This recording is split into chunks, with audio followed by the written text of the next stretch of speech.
I thought I just would explain what this talk is about. So if anybody in the room wants to leave, they can feel free. This is based on my experiences of change and working in an agile, especially a scaled agile environment, and how business change seems to get missed.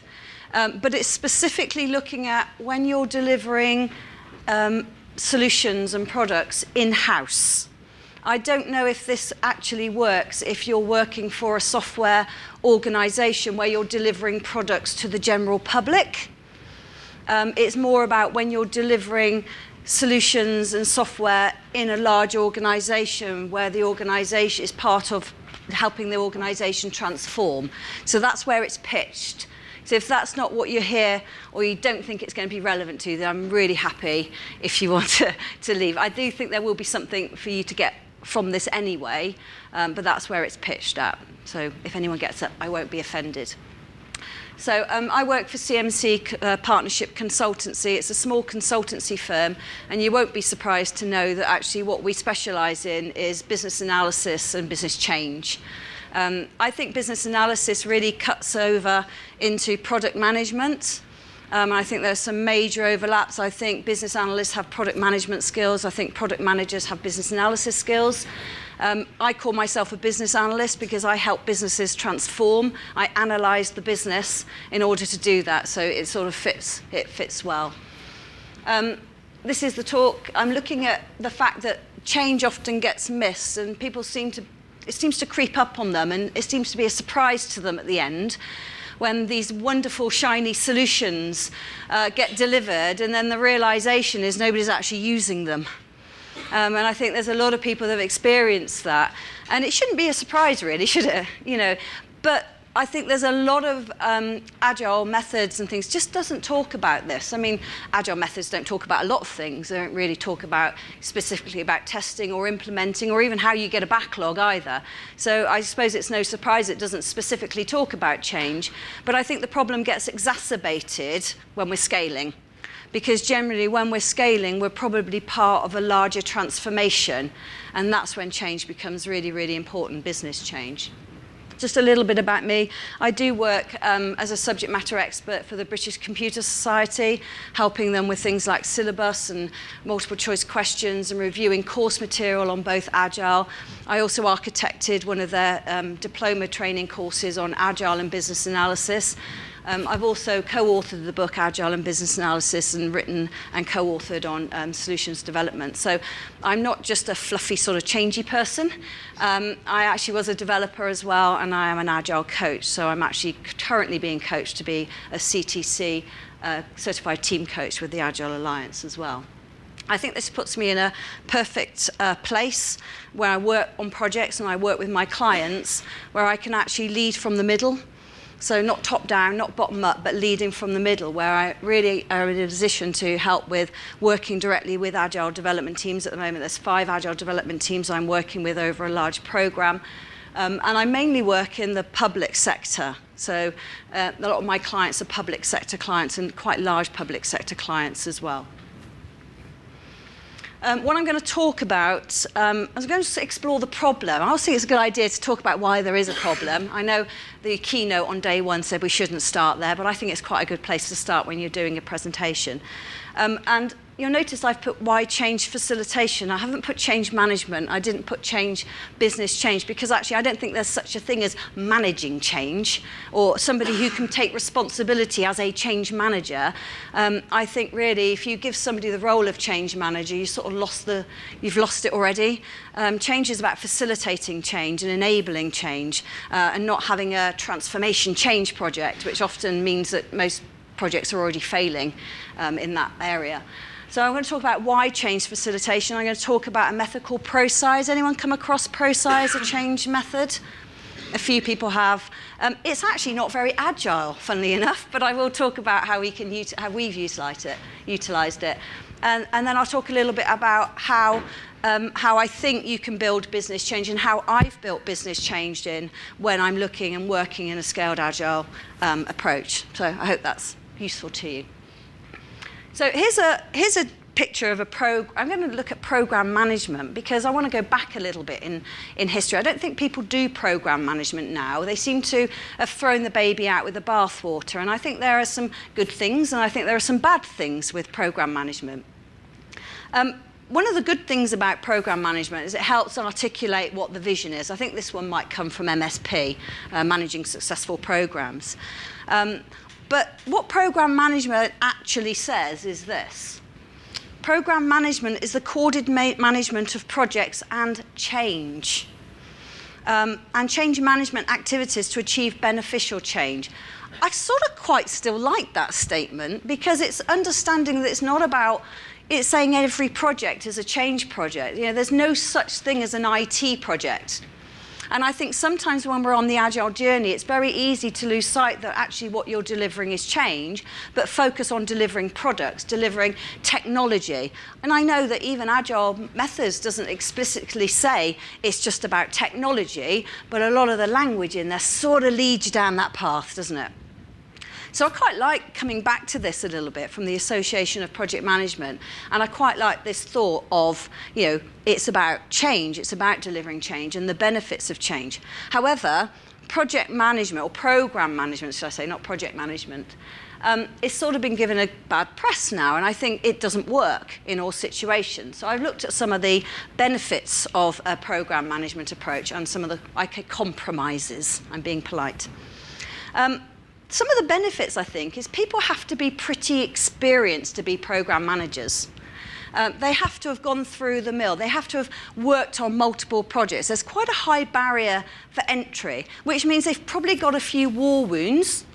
Now, based on this morning's keynote, that probably means they need to unlearn behaviour if they're going to be working in an agile environment, which I fully accept. But they probably have experienced quite a lot before they even get to doing program management. It's designed for holistic change. So it accepts the fact that when you're doing a program, it's about transforming something and looking at all of the different aspects of that transformation. It accepts that business change is, in fact, it accepts that business change is in there, so much so that it actually calls change management out. I don't like the term management, as I said, but it calls change management out as a specialised role, as a dedicated role and a specialised role, which is also a downside of it, I should say. It expects that change is resource planned and managed. That's quite good, because I don't see a lot of that happening now as people move towards agile and scaled agile approaches. But it also recognises there's a time lag between delivery, i.e. implementing a solution, and the benefits realisation. Now, if I'm delivering a product or delivering features on a product or I'm delivering solutions, it can be 6 months or more before we know whether people are actually using that product. If they're not using it at the point where we implement it, when are we getting the feedback on the product? That feedback's coming later. In Agile, the moment's gone, isn't it? We're on to the next thing. So I think there's some lessons to be learned. So I quite like the fact that it accepts that benefit realization, or the value that you get from using those solutions, comes later. Some of the compromises are really that the structure can be way too rigid. It's very linear, isn't it, in the way that they try to approach it. The role definitions, having somebody as a dedicated change manager does actually enforce handoffs. So I don't need to worry about change because somebody over there does it. And that sort of implies that change is done to people as well, which is not the sort of approach that we want to encourage.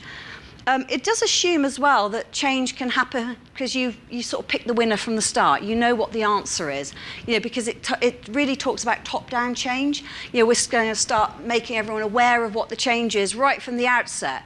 Well, you can only do that if you've got the right answer, if you know what the solution is. That's really hard to do in Agile because we don't always know what the answer is, and we don't know whether we pick the right winner. So that's actually a compromise, I think, of some of its approach. And something about program management, that it likes to actually try to manage change and put some scope around it. And scope creep is bad. In program management, scope creep is a bad thing. Oh no, we can't have scope creep. Whereas my view is actually there's no such thing as scope creep. It's just evolved understanding, isn't it? And that's a phrase from Jeff Patton, which I actually like. But what they do is they try to lock it down so much that this change control actually becomes change prevention. They put so many boundaries around it that change is impenetrable. And so nobody knows how to engage with change, which is actually quite ironic, considering it looks at change from a holistic point of view. But they don't want change because they've already planned out how it's going to work. So that's something about program management. So I think there are some things in there that we're not doing anymore when it comes to scaling Agile, but I also think there are some practices in there that we shouldn't do anymore as well. So if we contrast this a little bit with Scaled Agile, now I have picked out SAFe here, but actually everything that I'm going to talk about applies to other Scaled Agile approaches as well. It's just that SAFe seems to be the one that people resonate with the most. So on Scaled Agile, it's quite neatly got something called a program. It talks about the program. Ironically, the only place the customer is this tiny little dot. I don't know if my red light will work. There. That's where the customer is. There's no customer down here. It's just here. Which, considering it's all about delivering value, you've got this tiny, tiny little customer somewhere in amongst this huge set of roles and descriptions. So if we look at what Scaled Agile says, the Scaled Agile framework, I could have picked out DAD, I could have picked out Disciplined Agile Delivery, I could have picked out Nexus, LESS, I could have picked out anyone, but I picked out the Scaled Agile framework. So if you're wedded to SAFe, I apologise if it looks like I'm bashing SAFe here, but just accept that it's probably looking for some of the flaws in any scaled approach. SAFe actually says it exists for only one purpose: to help development teams continue to deliver solutions that provide value to their customer. I think a lot of Agile methodologies will talk about something like this. They'll say deliver value to the customer. What if I told you can't deliver value? Because actually, you can only propose value. Value is only valuable when it's in use, when people are using it. I could propose that you would get an enormous amount of value by having an Apple Watch. That's a product. I could tell you what all the features are. I could tell you how it would improve your life. I could convince you so much that you might go out and buy an Apple Watch. But you may wear it for 2 weeks and go, I don't know why I bought this. How many of you bought IT because you were sold on the features and then it sits in a drawer and it's never used again? And I think, so we actually, if you look at this concept here, it's wrong. It doesn't talk about change. It doesn't even mention change. And I tell you, I have been through that SAFe big picture with a fine-tooth comb. And the only place in there it talks about business change or change is a particular change role, which is about implementing SAFe. Okay, it's no mention of it. You've got a product manager in there. Right, great, that's absolutely fine. But it doesn't say anywhere in the product manager description that they're responsible for the change. And having one person, actually, with maybe a sort of throwaway comment that they're the ones responsible for change, it actually doesn't work to have the product owners owning change either. Because in a large organization, one product doesn't deliver value on its own. In a large organization, it's the aggregation of multiple products that actually deliver value streams. And I quite like the concepts in SAFe of value streams. So there's so much more to it than that. Also, if we're delivering value every 2 weeks, you can't really change people every 2 weeks, can you? If change is about winning hearts and minds, and is about making people do their job differently, how are you doing that every 2 weeks just by delivering products? So there's so much more to change than just delivering technology.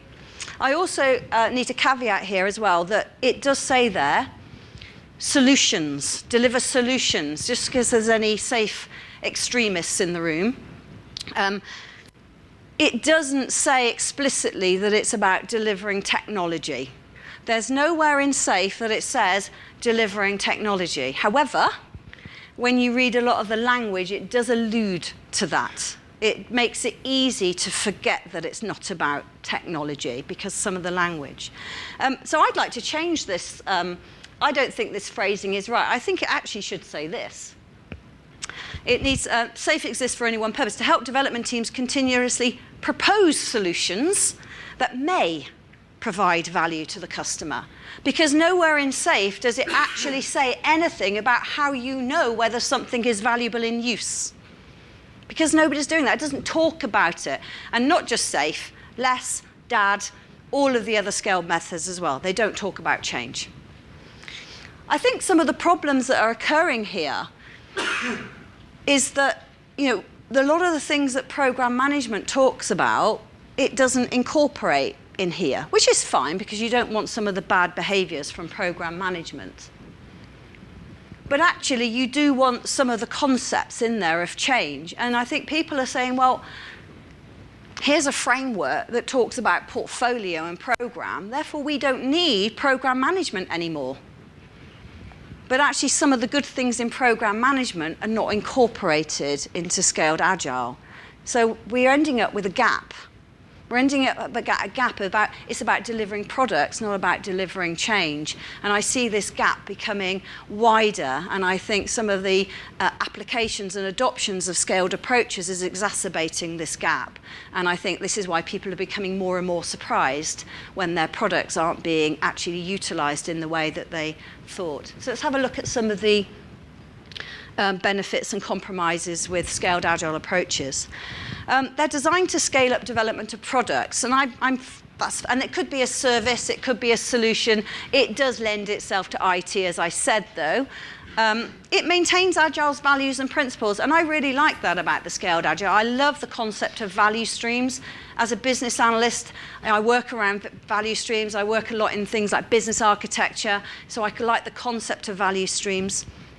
It focuses on value to the customer, but it doesn't focus on value in use to the customer. And it does help organizations to adopt agile values and principles at scale. So those are some of the real benefits around Scaled Agile approaches. I think some of the compromises here is that there is a low barrier to entry. So with program management, you have to have had quite a lot of experience to get to that level. However, somebody could actually be a SAFE expert with one couple of days training course and a certificate in hand. So the barrier of entry and the expertise around it can actually be quite a lot lower, which means people haven't got all of those war wounds of things that maybe break or that they had from program management.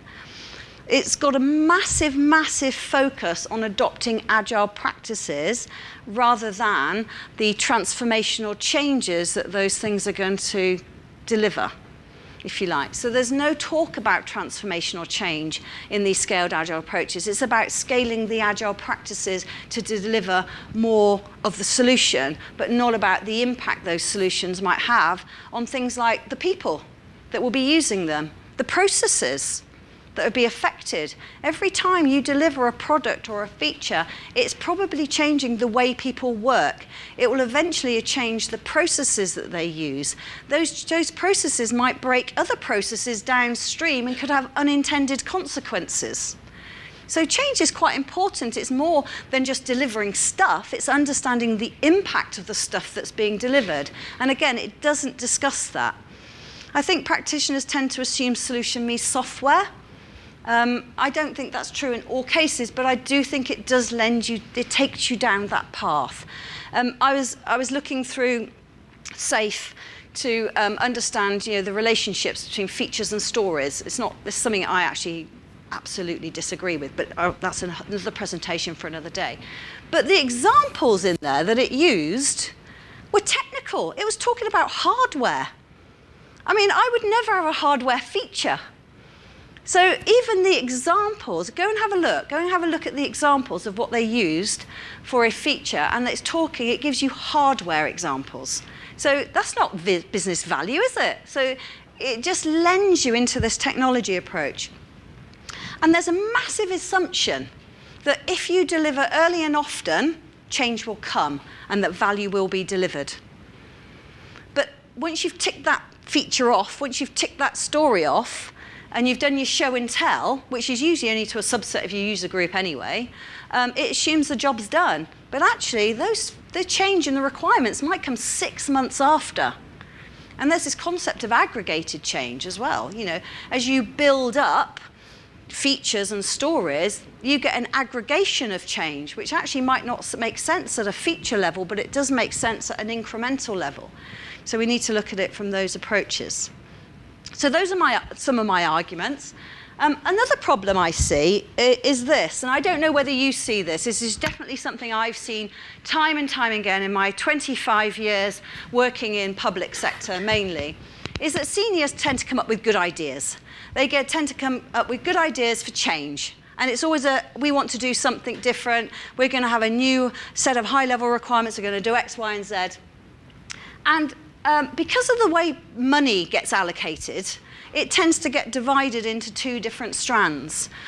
So they'll say, well, we need technology to do this, but technology money is different to paying FTE money, bums on seats. So are people familiar with the term OPEX and CAPEX budgets? And some of you are. So it's operational budgets versus capability budgets. So they've come up with a good idea, and they'll go, right, I'll put that in my business plan. So off go your deputy directors, and they have this cascading hierarchy, and they have a business plan which is pushing the business operational area forward, and they're all marching towards this business plan, and all of the managers and all the line managers within that area have objective sets within their personal development plans, which is to meet this business plan.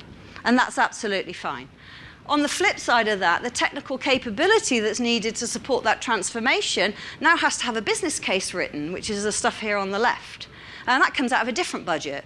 That's a different pot of money. That's called capability money. And you have to justify that through writing a business case. In order to write a business case, you have to have a vision for that technical capability. So you get the money for that based on a different vision. And what I find is these two things are both delivering change, but they're not coordinated. So in the project, when I joined the project I'm on now, I came into the project with a deputy director saying, what have you spent the money on for the last 18 months? What have we got to show for the money? It's a sort of common problem that we have, isn't it? You've probably heard that one before. What have we spent the money on? What have we got to show for the money? They were actually claimed to be working in an agile way. Obviously they weren't, because they hadn't delivered anything for 18 months, so that's about an anti-pattern to agile as you get. But the point was that they had a vision that was set, that was through a business case. They had a technical vision, and they were working towards this technical vision. In the 18 months they were working towards this technical vision, guess what the business was doing, the operational area of the business?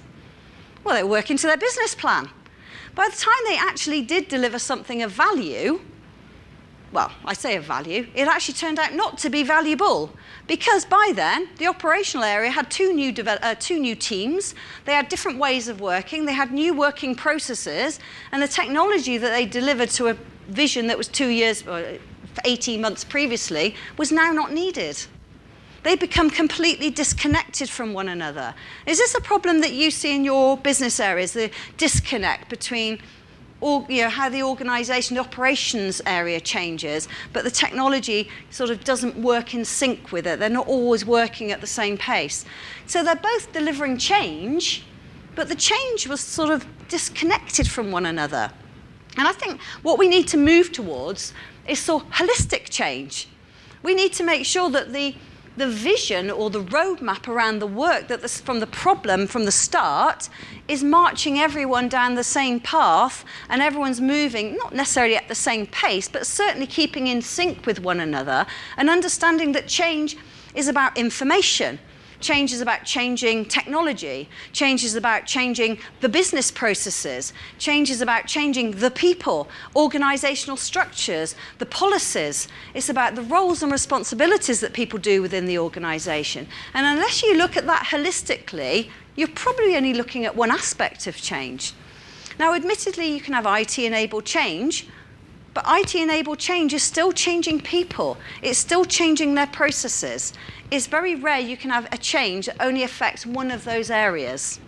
It always touches on every area of that. So we need to have joined up work. And that's quite hard to do, because the deputy directors over here and the program managers or the senior project managers over here that work for the same organisation both want to have autonomy over the things that they're delivering. They don't necessarily always want to work together in that way. They want to keep their hierarchy. They want to keep their roles. So I said there's no such thing as an IT project. There's just change programs. And when we look at a change program, really what we're looking at is a change journey. And when we're looking at a change journey, we need to know where we are and where we need to get to. We need to have an as is and a to be. That's not about documenting everything that the business is doing right now and trying to understand what the problem is. It's about saying, if we're trying to change the business, where are we and where do we need to be? Otherwise, we never know where we're going. We don't know what the change is. We can't define the change. So for me, that's gap analysis. It's about looking at the as-is, looking at the to-be. It's understanding that gap. It's analysing the business, and I come back to my role as a business analyst here. And actually, it's defined through these elements. So we call it the POPIT model, but people, organisation, processes, and information and technology.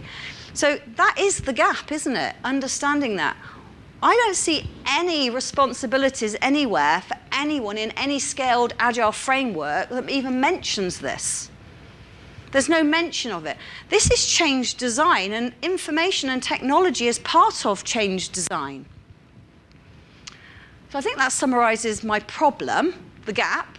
So what is change facilitation? Now you'll notice I used the word facilitation, not change management. Change management, I think, is the wrong term. Change management is about managing people through the change. It's like if you give somebody the role of change manager, that's okay now. You haven't got to think about change. And actually, that's not what it is. Change facilitation is people working alongside people in the business and helping them understand what their role is as change leaders, helping them understand how they help and encourage people to work differently, how to embed that change. And I particularly like this slide. So this slide comes from ProSci, and it says, if people don't change how they do their job, then it doesn't matter what specific changes are implemented. Now, I come back to what I was saying about delivering every 2 weeks, delivering value to your customer. But if they're not changing as a result of that, then actually, why did we do it in the first place? And if people don't change how they do their job, then we ultimately won't achieve what we set out from the beginning. Now, I could argue there as well that maybe what we set out from the beginning wasn't the right answer. That's fine. But we still have to know where we're trying to go, and we need to be able to learn. If we're only learning every 2 weeks when we're doing a show and tell, and we're not waiting until we're getting value in use, which could be 6 months later, then we're not truly learning, are we? We're only learning with a subset. We're not learning how that's impacted or changed people. And actually, by the time what we've delivered, if we realise there's an impact and it breaks their working processes to the point that they can't implement that change and they can't deliver the solution, it's too late. So we have to work hand in hand with these things. We can't leave change until the end. Has anyone come across the ADKAR model before? Oh, a few of you have. ADKAR comes from ProSci. I'm not a big ProSci fan. I just want to say that. Actually, my organisation, part of my organisation, are ProSci practitioners and trainers. I'm actually a ProSci practitioner, but it is quite anti-agile, and it really frustrates me that it isn't agile enough. But what it talks about is these 5 building blocks, and I do like these. It says, in order to change hearts and minds, you have to make people aware of what the change is. They have to have awareness around the change. Without awareness, there's no desire for them to change.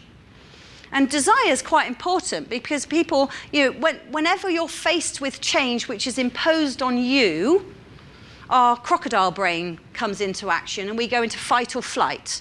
It's a very natural thing, and you tend to put straight into resistance to change. If we can start to do awareness right from the beginning that change is coming, even if we can't articulate what that change is, but that change is coming, and create a desire for people to want to get to a future state which looks better than where they are, even if we don't know the detail of it, then we can start to create awareness and desire. What we tend to do when we deliver software or when we deliver products is we do user documentation, don't we? We write the user documentation and we deliver that to the users, and we've done the business change. Job's a good one. But actually, knowledge, that's knowledge. That is just giving them knowledge of the change. You can give people knowledge, but that doesn't mean they have awareness of why or a desire to change. People are funny creatures like that. We don't like to be changed. We like to be consulted. That's how you get this change. So if you're just giving people documentation and doing comms, which is another form of documentation, you're not really creating the awareness and desire. One of the things ProSci talks about in terms of awareness desire is actually it has to come from a preferred sender. Now, you think about, if you're a change manager that's been brought in from McKinsey or any other consultancy firm, and you're giving the role change manager, you might as well put a cape on, hadn't you, Superman, and you're going to save the world and you're going to do all the change, and you're sat there in your operational area doing your day job, and some random person that's getting paid twice as much as you are comes in and tells you you've got to change. It's probably not the preferred sender. Actually, change facilitation is about that change person working with the leaders in the organization, working with the management structure, using the existing communication paths and channels to put the messages through those that they're comfortable with. Somebody is far more likely to read a message from their line manager than they would from somebody else outside of their line management channel. So they're the preferred senders through that management channel, which means you have to make sure that every line manager of the people that are affected by the change understand their role as change leaders. See, it's not about managing change, it's about recognizing that people have to be change leaders within the organization. And that's what change facilitation is. It's the art of enabling that structure. If you can do that, you can start to embed and understand awareness and desire. And then the knowledge is supporting the awareness and desire. If they've got desire, they want the knowledge. Ability is actually, can they do it? So I could liken this to, somebody could write down and describe to me how to drive a car, but until I actually sit in a car and physically drive the car, I have no idea whether I have the ability to do it. So ability is taking the knowledge and to be able to apply the knowledge. And people need to be supported in that too. How is that affecting their processes? How does it affect their job? Does it cause unintentional consequences, and how are we managing that? And then lastly, reinforcement.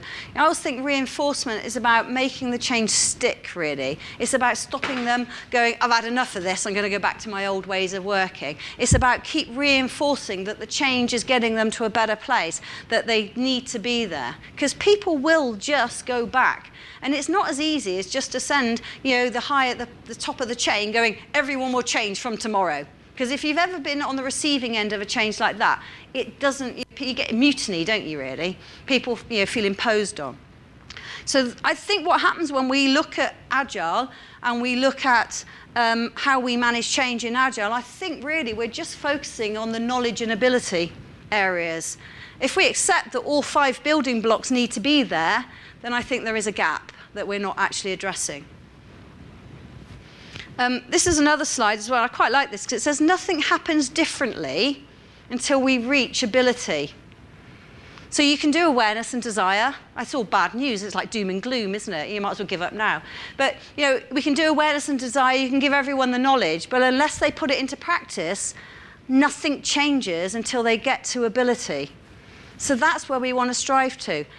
How far after delivering something do you think we're going to be until we get to ability? It's not going to be in that show and tell, is it? It's not going to be in the Agile ceremonies that we love and know and we think job's done. It comes so much further after. And if we're not getting the ability, either not changing and not doing it differently, we're not also getting the feedback, which means we haven't even got the right requirement.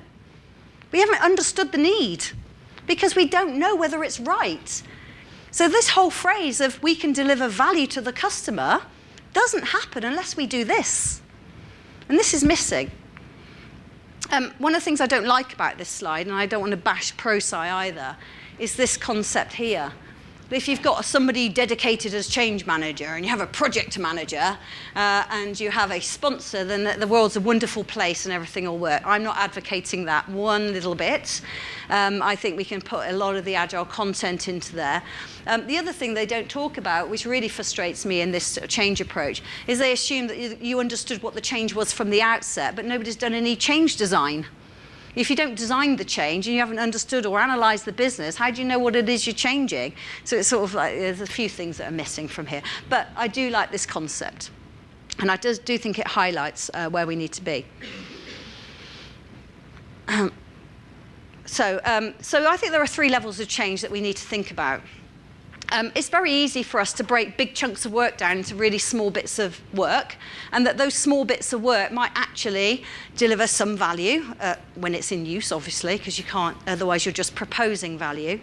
But actually at this level, when you're delivering every 2 weeks, you're really just doing knowledge. You know, a small story or a set of stories or every 2 weeks, it's really just delivering people that, you know, the addition to the working aid, it's just really delivering knowledge. It's not, you know, small features or small stories might be valuable, but actually on their own, they probably are not changing the business. It's only actually when we get to incremental change where we can look at the aggregation of those things and the impact that has. And this is why we need to not always assume that when we have finished developing something, it is shippable or it should be shippable. We maybe want to work with the areas of the business and aggregate these things up and say, actually, we'll release it when we get to an increment because we can manage change around that because it's a slightly bigger but not too big thing. And actually because we need to think about the wider processes that are affected, or it's got a wider set of people that we need to engage with. We can't just keep throwing stuff out every 2 weeks and expect that change will just naturally occur, because eventually it will start breaking things. The processes, the roles that people are working in. It has to be part of a wider transformation of change. At the increment level, really you're doing knowledge, you're doing ability, and you're probably doing quite a lot of that reinforcement as well. But from a strategic point of view, that's where you're really doing the awareness and desire. So you need to look at change from all of those different levels. I'm not advocating either that you have your vision mapped out and you're all following this vision, because I don't think this is a top-down, bottom-up approach. I think this is everything informs everything. So as I'm delivering things down here, it's informing the increment. But actually, I should be testing and doing continuous analysis and saying, actually, now we've learnt this and now we've understood this better, is the vision actually right? Are we on the right place in the roadmap? How is it evolving our understanding of what we thought we needed and what we thought? Is it still correct? And does it need adjusting? Because otherwise, then we're doing waterfall, aren't we, in terms of the vision? So for me, this is really about understanding how these things all feed back into one another, and it's iterative across those levels. You sort of need something to hang your hat on. You sort of need a roadmap. You sort of got to know where you're starting and where you think you might be going. Even if you don't end up there, you've got to have something to hang your hat on. Somebody's got to give you money to do something, and generally they like to know roughly where you might be going or roughly what they think you may be solving. So I don't see this as a linear process.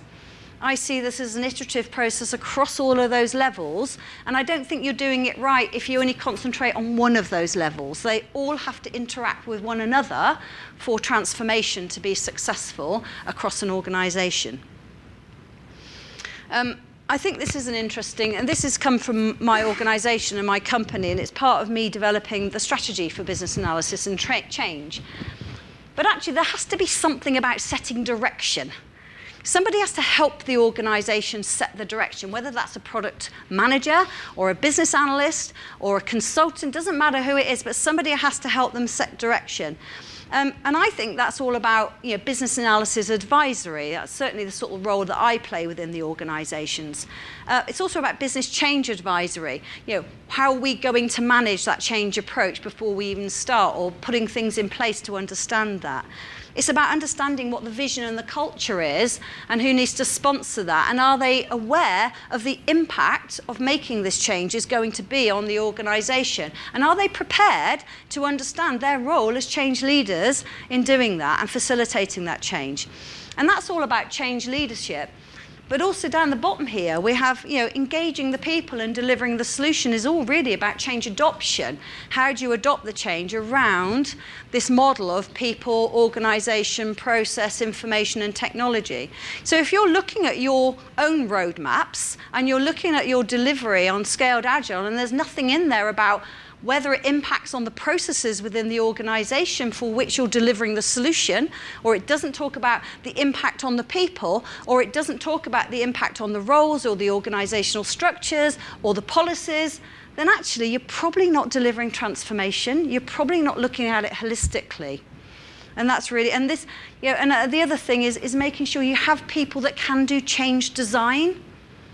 Change design is about looking at all of those things and having strands of work that can actually make those things all move at the same pace as one another so that transformation can be successful and you don't end up with this disjoint between the business changing over here and the technology changing over here and never the twain shall meet, or they don't meet in the middle.